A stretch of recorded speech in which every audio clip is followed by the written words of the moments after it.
Hello दोस्तों, आप सभी का स्वागत है।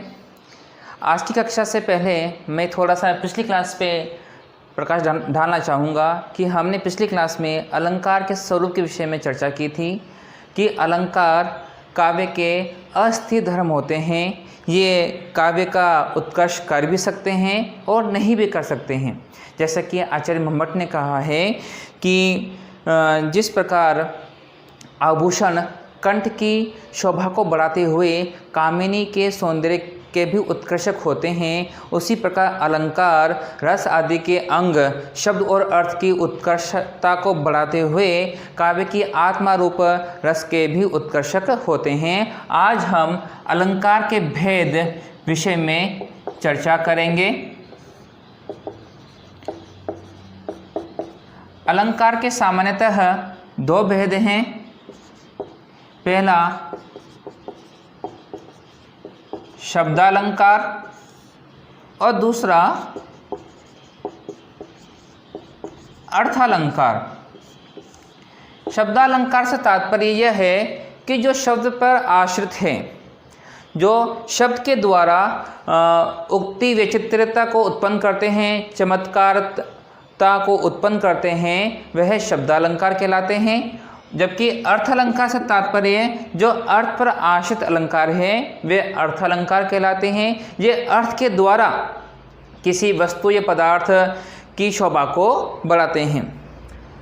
अब बात आती है अलंकारों की संख्या।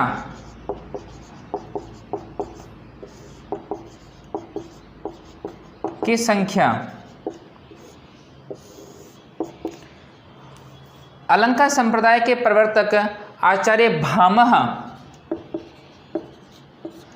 भामह ने 38 अलंकारों का जिक्र किया था। इनके अनुसार 2 शब्दालंकार हैं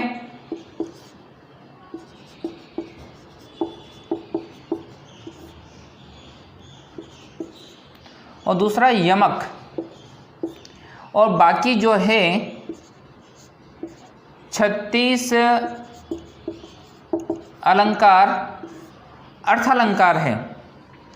भामह के बाद में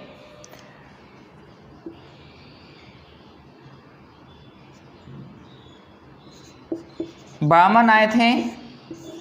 वामन ने 37 अलंकार बताए, जिसके अंतर्गत उन्होंने भी 2 शब्दालंकार, जिसमें से पहला यमक और दूसरा चित्र को माना, और 35 अलंकार जो कि उपमा उत्प्रेक्षा आदि अलंकार है, जो 35 उन्होंने माना है। जब बात आचार्य मंमट की आती है,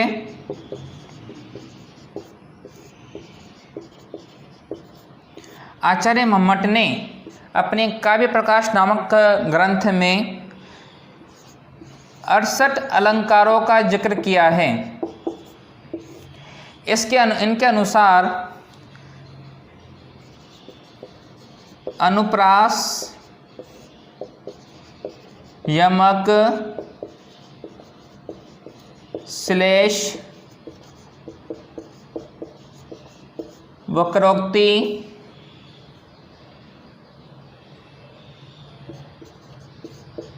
चित्र, पुनः उक्तवद, भास, ये 6 अलंकार जो है शब्दालंकार है। बाकी उपमा, अर्थान्वन्यास आदि 62 अलंकार अर्थालंकार हैं। वहीं आचार्य विश्वनाथ ने अपने ग्रंथ साहित्य दर्पण में 75 अलंकारों का जिक्र किया है।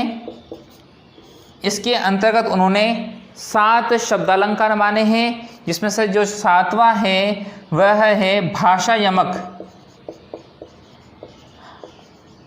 आचार्य विश्वनाथ जो है 6 अलंकार तो जो मंमट ने बताए थे वो तो है ही है, इसके साथ 7वां जो शब्दालंकार है वह भाषा यमक को माना है। और 68 अलंकार, उपमा आदि अलंकारों को माना है। इस तरह हमने अलंकार के स्वरूप और इसके भेद पर चर्चा कर ली है। आज की इस क्लास में इतना ही। धन्यवाद।